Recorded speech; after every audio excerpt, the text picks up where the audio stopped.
Привет, дружище, и добро пожаловать на новое видео на канале Amigos Gameplays. У меня для тебя шикарные новости. 7 октября 2020 года вышло самое первое глобальное обновление для Mafia Definitive Edition.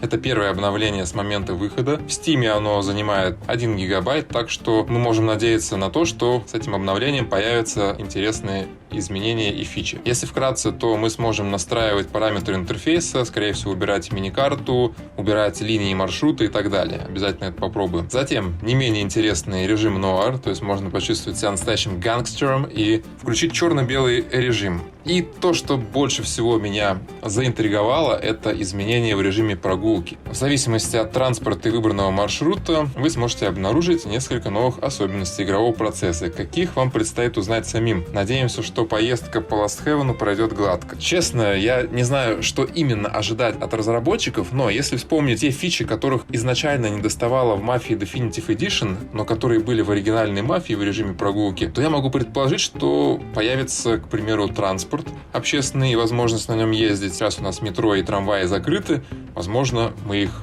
сможем опробовать. Давай не затягивать и проверим на самой игре, что же у нас поменялось.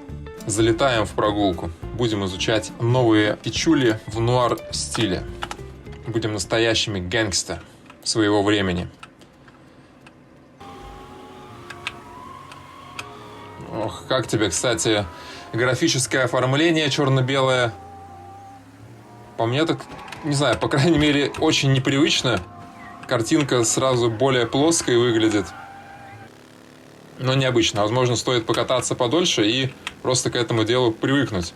Ну а после того, как я более-менее привык к этому черно-белому гангстерскому стилю, я сразу же отправился на поиски ближайшего трамвая, чтобы ощутить его, прочувствовать атмосферу пассажира трамвая. Но, к сожалению, казалось, что по-прежнему трамвай мы можем наблюдать лишь со стороны, и прокатиться в этом лакшери-транспорте возможности пока не представляется. Но будем ждать следующих обновлений, по всей видимости. Следующая фича, которую я для себя открыл, возможно, была в игре и раньше, но я попросту на нее не обращал внимания, касается она следующего. Если ты подойдешь к любой трамвайной остановке, то обнаружишь, что можно, оказывается, с помощью нее телепортироваться прямиком в бар Сальери, если нажать кнопку F. Я проверял, это действительно работает. Более того, даже если знак трамвайной остановки лежит на земле, разрушен, то также можно использовать этот спот для телепортации. Так что по мне это очень-очень удобно. Как ты уже наверняка догадался, метро также недоступно, но не отчаивайся и не расстраивайся. Могу сказать тебе с уверенностью, что в этом обновлении разработчики сосредоточились совершенно на других вещах, которые тебя приведут в восторг. Ты узнаешь об этом уже совсем скоро. Следующим шагом я решил избавиться от всех элементов интерфейса на экране и еще больше почувствовать атмосферу Америки 30-х годов. И ты знаешь, на мой взгляд, это функция, которой так не хватало в Мафии. Она добавляет просто нереальной атмосферы всему происходящему. В зависимости от выбранного транспорта ты можешь себя почувствовать либо обычным американским работягой, который развозит почту по окрестностям Лос-Хейвена, либо заботливым семенином, который едет по делам за букетиком цветов для жены, либо еще бог весь знает кем. Ты можешь придумать себе сам сценарий и просто ехать, наслаждаться окрестностями, музыкой в твоем радио. Ты, в общем-то, просто сам послушай, как это все выглядит и звучит.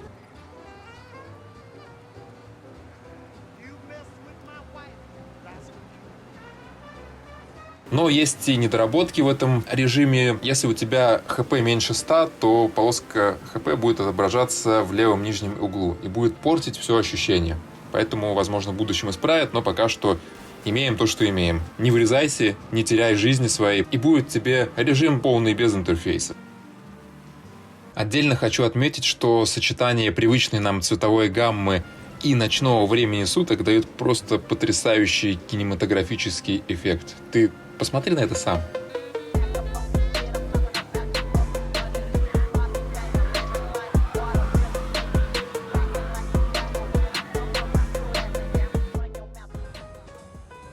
Ну а теперь давай наконец перейдем к главным нововведениям, пришедшим с этим самым первым обновлением в Mafia Definitive Edition. Чтобы увидеть одно из них, нужно сперва отправиться на городской автодром. С первого взгляда может показаться, что здесь ничего не изменилось, но если заглянуть справа за угол, то можно увидеть необычные переключатели, и если дернуть один из них, то парковочные места находящиеся перед въездом на автодром, подсветятся другим цветом. И заехав на одно из этих парковочных мест, ты сможешь принять участие в гонке, которой до этого не было ни в оригинальной «Мафии», ни в «Мафии Definitive Edition».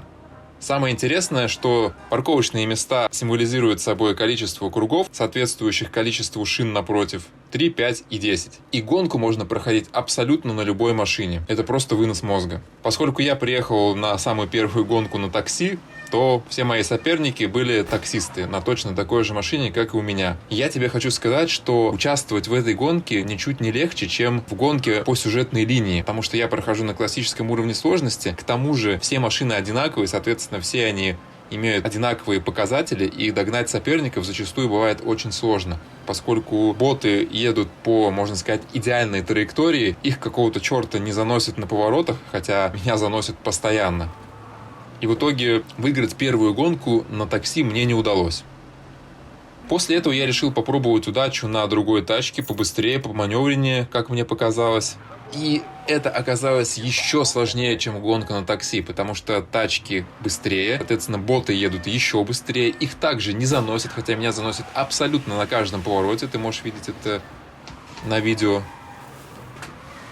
И самое интересное, что в гонке присутствуют разные обилки. То есть такого я просто ожидать не мог. Это смесь Crossout и, не знаю, Need for Speed. Потому что ты едешь, у тебя есть нитро-перки, у тебя есть перки динамит, пулеметы. На самом деле толку от них особо никакого нет, потому что дамажат они так себе. Единственный полезный перк, который я могу советовать тебе, это ускорение.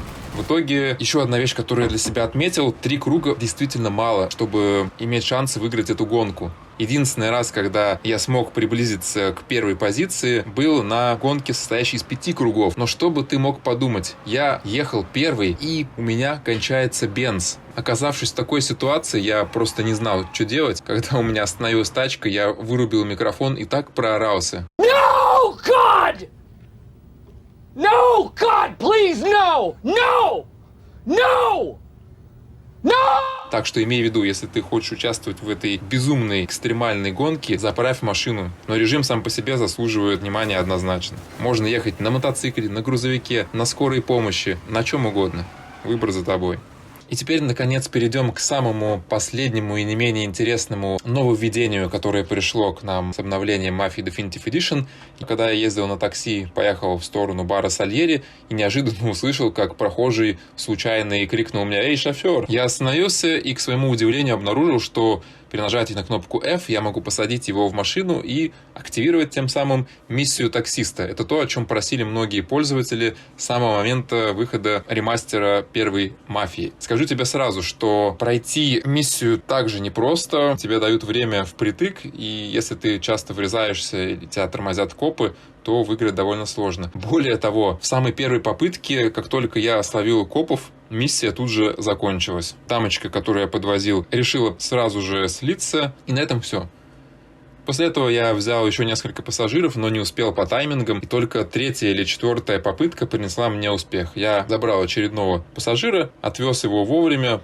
Возможно, помогло то, что я немного сократил дистанцию. Но я не вижу большого смысла в этом нововведении, поскольку до сих пор в режиме прогулки нет денег. И, соответственно, нет смысла их зарабатывать и тратить. Поэтому, когда ты отвозишь своего пассажира до места назначения, он всего лишь выходит из тачки, ты желаешь ему хорошего дня, и на этом все. Ни денег, ни ачивок, ничего не полагается. Возможно, это будет добавлено в последующих обновлениях. У нас появится финансовая система в игре, мы сможем покупать, продавать что-то, зарабатывать деньги.